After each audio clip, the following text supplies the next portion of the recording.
île de la basse-cour enchantée, la course céleste. Bacon, Pouic et Coix-Coate ont bien vite grandi. Aujourd'hui, ils se retrouvent dans la cour de la garderie. Leurs amis Limpoule et Lolo regardent le vélo rouge de Pouic. Oh, oh, le vélo de Pouic, il est génial, s'exclame Lolo en le pointant du doigt. Oui, moi, je veux l'essayer en premier, dit Coix-Coate avec enthousiasme. Les amis se rassemblent autour du vélo, chacun imaginant l'excitation de faire un tour. Pouic, le sourire aux lèvres, encourage ses amis à essayer. Allez-y, allez-y, allez-y, pipi pipi pipi. Qui veut le tester en premier? Demande Bacon en lançant un regard taquin. Avant même que quelqu'un ne puisse répondre, Lolo se précipite vers le vélo et monte dessus. Avec une poussée de ses petites jambes, elle commence à pédaler. Mais à la grande surprise de tous, quelque chose d'inattendu se produit. 3 petits nuages bleus apparaissent près du vélo qui commence à s'enlever lentement dans les airs. Waouh!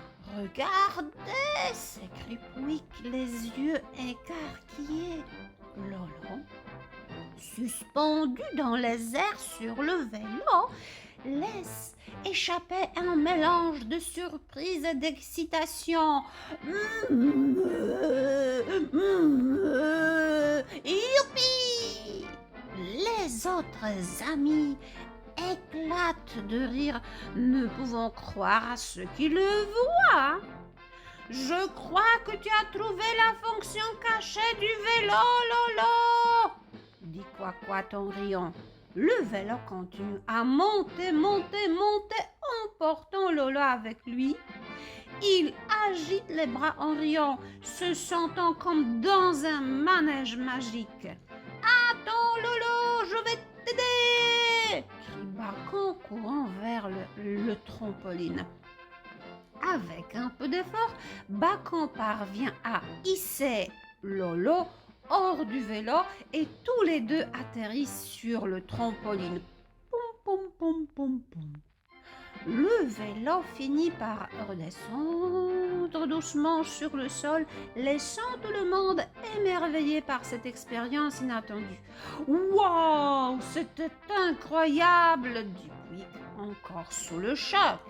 Je crois qu'on a découvert le secret du vélo de Pouic. Il peut voler, mouh, ajoute Lolo. Après que Lolo ait pris son envol sur le vélo de Pouic, une excitation contagieuse envahit le groupe d'amis.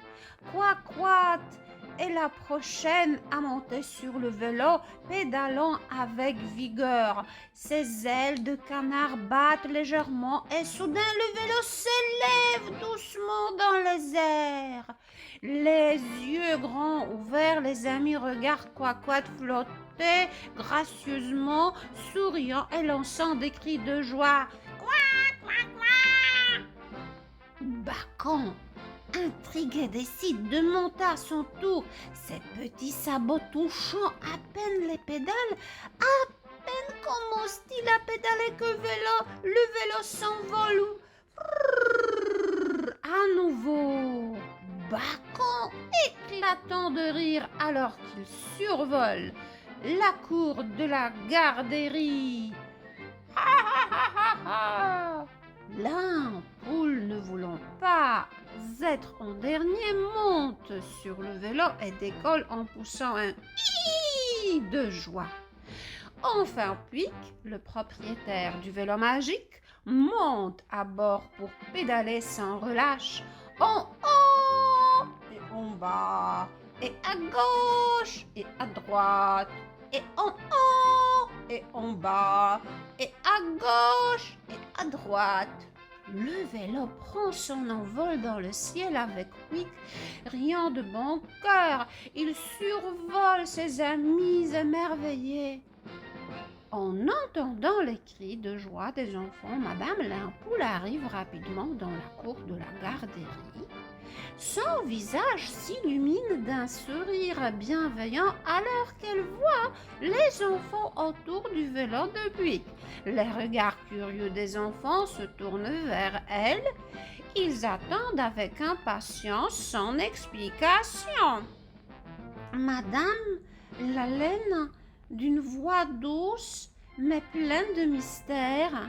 « Cher petit, ce que vous voyez aujourd'hui est une chose extraordinaire qui ne se produit qu'une nuit tous les 100 ans. Vous avez raison de vous émerveiller car c'est la course céleste qui approche. » La course céleste? Les visages des enfants s'illuminent encore plus, tandis que Madame Lalaine continue. Dans les alentours de l'île de la Basse-Cour enchantée, une légendaire course céleste a lieu tous les 100 ans. Les créatures ailées des contrées lointaines se réunissent pour une compétition. La magie fait que la même nuit, des vélos parviennent l'heure à s'envoler. Ils prennent leur envol.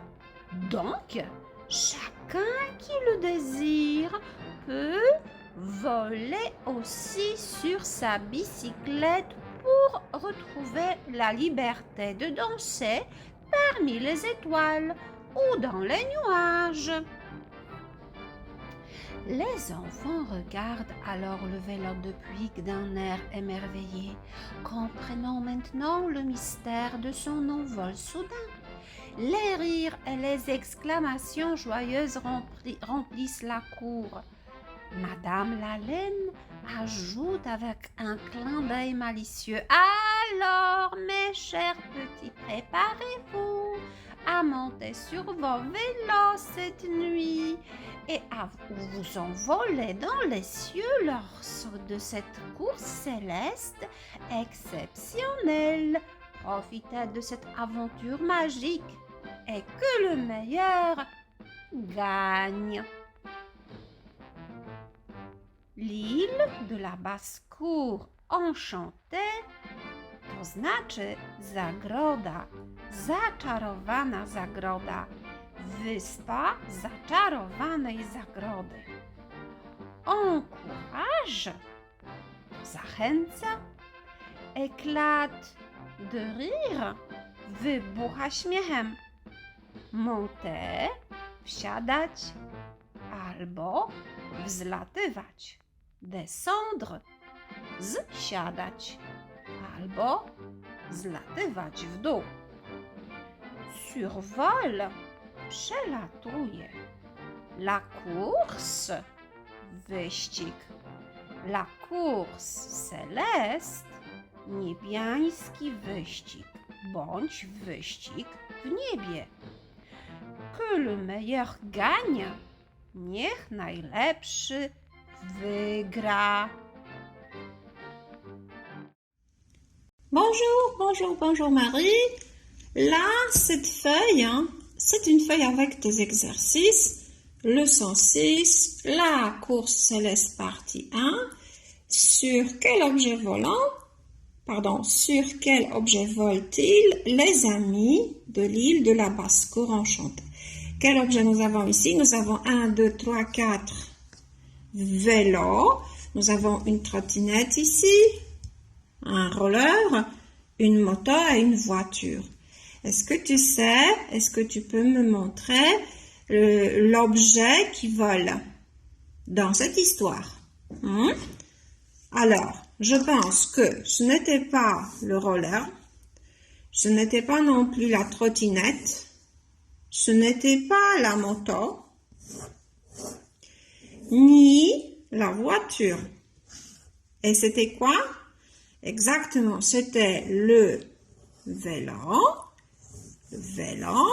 encore une fois le vélo, et pour la 4e fois le vélo. Peut-être que c'est pas tellement visible, hein? Donc je vais utiliser encore un autre feutre. Le vélo, le vélo, le vélo, le vélo. Voilà. Sur le vélo, volaient les amis, parce que c'était le vélo qui a commencé à s'enlever dans les airs à cause de la magie de la course céleste centenaire. Bon, maintenant, la feuille suivante. Il faut observer bien les personnes qui sont sur les vélos. Et maintenant, trouve dans quel ordre volent-ils les amis? Qui a volé en premier? C'était qui? C'était Lolo en premier, c'était Quaquat, c'était l'ampoule, c'était Pouic ou peut-être Bacon. Qui volait en premier? Ah oui, c'était Lolo. Donc Lolo volait en premier, numéro 1. C'est Lolo, pardon. Maintenant, en deuxième, c'était Quaquat. En troisième, c'était notre Bacon. 4e, c'était l'ampoule. Et 5e, Pouic. D'accord? On va récapituler. Alors, d'abord Lolo, ensuite Quaquat, ensuite Bacon, ensuite l'ampoule. Et au final, c'était Pouic, notre petit poussin. C'est tout en ce qui concerne les exercices. Merci, au revoir et à la partie suivante de la leçon 6 dans une semaine. Merci.